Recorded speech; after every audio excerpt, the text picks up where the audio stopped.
알아가며 열릴 일곱 번째, 맡김이 가장 빠른 응답의 통로입니다. 마태복음 6장 27절입니다. 너희 중에 누가 염려함으로 그 키를 한 자라도 더할 수 있겠느냐. 인생을 살다 보면 많은 문제를 가지고 하나님 앞에 나아가게 됩니다. 자녀의 문제, 직장의 문제, 건강의 문제, 사업의 문제, 친구의 문제, 돈 문제, 갈등의 문제 등등 수많은 문제들에 대한 해답과 해결을 하나님께 아뢰는 경우가 참 많습니다. 그러나 모든 것이 응답받는 것은 아닙니다. 응답에는 원리가 있습니다. 그것은 바로 맡기는 것입니다. 내 모든 문제를 하나님께 전적으로 맡기는 것이 응답의 원리입니다. 첫째, 하나님의 응답은 나의 포기에서 시작됩니다.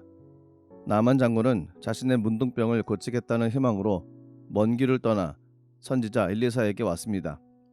그러나 엘리사가 자신을 만나지도 않고 사람을 보내어 요단강에서 7번 씻으라고 말하자 그는 분노합니다. 그러나 하나님의 응답하시고 역사하는 방법은 우리의 생각과 같지 않을 수 있다는 사실을 깨달아야 합니다. 나만 장군의 문제는 자신의 생각과 방법과 가치를 버리고 선지자 엘리사의 말에 순종할 때 해결되었습니다. 자신을 포기할 때 일어났습니다. 그러므로 하나님 앞에 응답받아야 할 문제가 있다면 먼저 자신의 생각과 방법, 가치와 기준을 내려놓고 하나님의 말씀에 순종해야 합니다. 둘째, 하나님의 응답은 나의 믿음에서 시작됩니다. 12해를 혈루증으로 고생하는 여인의 마음은 절박한 믿음을 가졌습니다. 율법에 의하면 혈루병을 앓는 이 여인은 부정한 존재였습니다. 그래서 사람들은 그녀와 함께 하기를 꺼려했습니다. 외로울 수밖에 없는 삶이었습니다. 그렇게 12해를 살아온 여인은 예수님을 향한 절박한 믿음을 가진 것입니다. 믿음은 이 여인이 가지고 있는 유일한 희망이었습니다.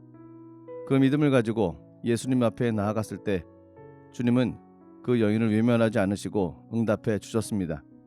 믿음이 여인을 구원한 것입니다. 셋째, 하나님의 응답은 나를 맡김에서 시작됩니다. 베드로의 두려움은 그를 바다 가운데 빠지게 했습니다. 자신을 온전히 주님께 내어 맡기지 못하였기 때문입니다. 그러므로 하나님께 온전히 맡기는 것은 하나님만 바라보고 두 마음을 품지 않는 것입니다. 맡긴다는 것은 염려하지 않는 것입니다. 염려를 통해서 우리가 할 수 있는 것이 아무것도 없기 때문입니다. 그러므로 하나님께 맡긴 삶은 염려가 아니라 평안입니다. 오직 주님께 맡기고 응답을 사모하며 기다려야 합니다. 이것이 바로 하나님의 응답을 얻는 열쇠입니다. 오늘도 주님 앞에 온전한 믿음을 드림으로 하늘의 평강과 은혜를 누리시는 복된 날 되시기를 기도드립니다.